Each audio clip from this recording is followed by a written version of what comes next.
So let's go there. It's February 28th, and tonight, President Trump will address Congress for the first time.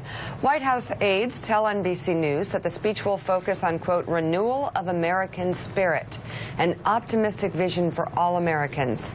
The president reportedly told local news reporters that his message would be that the country has enormous problems, but tremendous potential. And he's expected to focus on what he's accomplished so far in his first weeks in office. So what would that be? Because I don't think those are, and I say that in all seriousness as a question, are those optimistic accomplishments? Yeah, I mean, if you're a conservative, if you're a voter, what have you seen? Okay. You've seen him appoint somebody who politically is bulletproof. True. Neil Gorsuch, I could not pick a better slick. I thought that he was going to go to war. This is one area he hasn't gone to war. He picked a guy that will make, it's like John Roberts, will make Democrats look foolish to oppose him.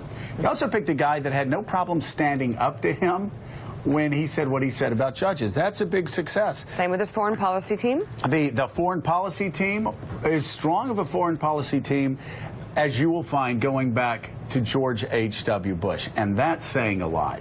Okay. You could also look at the executive order on immigration. We have been shocked by that. It was a sloppy rollout, but the majority of Americans support what he's trying to do. The second one, Mark Halperin, actually is going to most likely be rolled out. It's going to be ruled constitutional, and Americans are going to be largely supportive of that. Just in a month, those three things right there, I'm just talking for conservatives. He also has 2 pipelines. He also has the Keystone Pipeline that was an 8-year war that conservatives will cheer, even if it's largely symbolic. He's got union members coming in, leaders coming into his office saying, hey, we want to work with you. He said African-American leaders. Yeah, African-American leaders in the office. He's opened that dialogue. And so we, on this show and a lot of other shows, have been focusing on the things that genuinely frighten us, for good reason.